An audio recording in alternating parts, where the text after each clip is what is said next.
प्रिय मित्रों, यह बहुत ही प्यारी कहानी द्रौपदी विवाह का है। महाभारत के सबसे महत्वपूर्ण और रोचक घटनाओं में से एक है। इस कहानी को आप लोग अंत तक जरूर सुनिएगा। आशा करता हूँ कि यह कहानी आप लोगों को जरूर पसंद आएगी।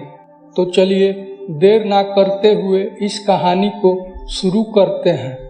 द्रौपदी राजा द्रुपद की पुत्री थी। एक महान योद्धा और बुद्धिमान महिला थी। उनका जन्म विशेष उद्देश्य से हुआ था। द्रुपद ने उन्हें अर्जुन के विवाह हेतु प्राप्त किया था ताकि वे द्रोणाचार्य से अपनी हार का प्रतिशोध ले सके। इस विवाह का आयोजन स्वयंवर के रूप में किया गया था, जिसमें विभिन्न राजाओं और योद्धाओं को आमंत्रित किया गया था। राजा द्रुपद ने अपनी पुत्री के लिए एक स्वयंवर का आयोजन किया और इस स्वयंवर के लिए एक कठिन प्रतियोगिता रखी। द्रुपद ने एक विशाल धनुष और एक घूमती हुई मछली का चित्र एक छतरी पर लटकाया। प्रतियोगिता में भाग लेने वाले योद्धाओं को पहले धनुष की प्रत्यंचा चढ़ानी थी और फिर पानी में देखकर मछली की आंख पर निशाना साधना था। केवल वही योद्धा जो इस कठिन कार्य को पूरा कर सकता था, उसे द्रौपदी से विवाह का अधिकार मिलता। इस प्रतियोगिता में भाग लेने के लिए कई महान योद्धा, राजा और राजकुमार उपस्थित हुए, जिनमें कर्ण, दुर्योधन, शल्य, शिशुपाल, जरासंध आदि प्रमुख थे। पांडव, जो उस समय भेष बदलकर ब्राह्मण के रूप में छिपे हुए थे, वे भी इस स्वयंवर में पहुंचे। विशेष रूप से अर्जुन, जो धनुर्विद्या में परंपरागत थे, इस प्रतियोगिता को जीतने का इरादा लेकर आए थे। स्वयंवर के दिन विभिन्न राजाओं और राजकुमारों ने प्रयास किया, लेकिन कोई भी धनुष की प्रत्यंचा चढ़ाने में सफल नहीं हुआ।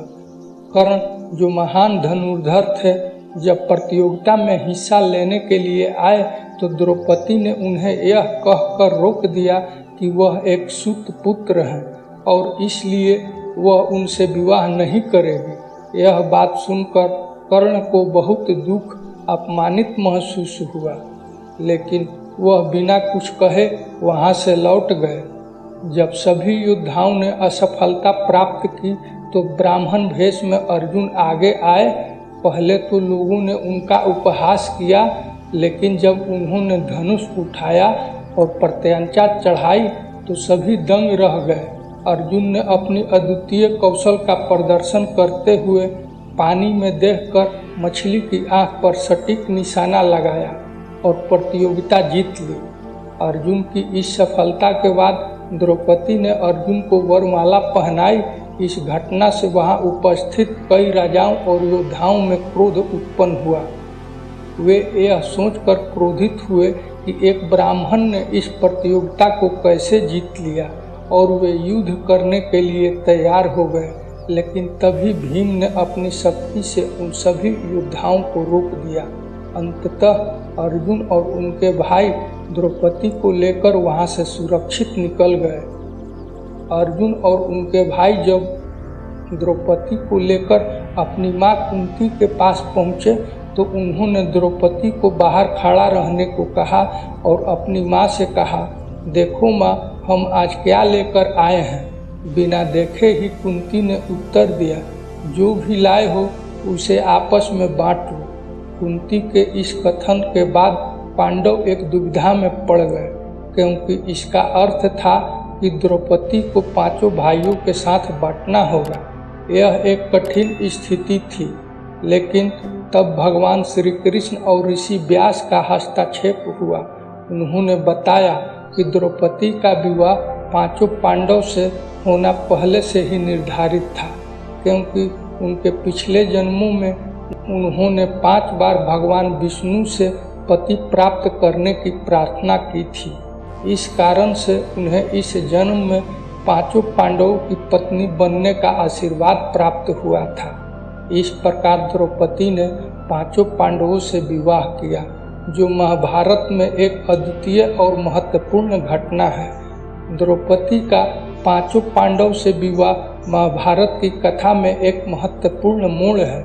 यह विवाह न केवल द्रौपदी की विशेष भूमिका को दर्शाता है, बल्कि यह भी दिखाता है कि कैसे नियति के अनुसार घटनाएं घटित होती हैं। द्रौपदी को पंचाली कहा जाता है क्योंकि वह पांचों पांडवों की पत्नी बनी।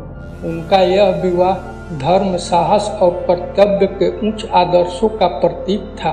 द्रौपदी का व्यक्तित्व अत्यंत मजबूत और साहसी था।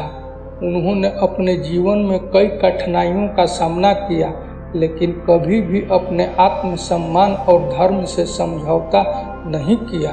उनका विवाह प्रसंग यह दर्शाता है कि वे न केवल एक पत्नी थी, बल्कि एक मित्र, मार्गदर्शक और प्रेरणा स्रोत भी थीं, जिन्होंने पांडवों के जीवन में एक महत्वपूर्ण भूमिका निभाई।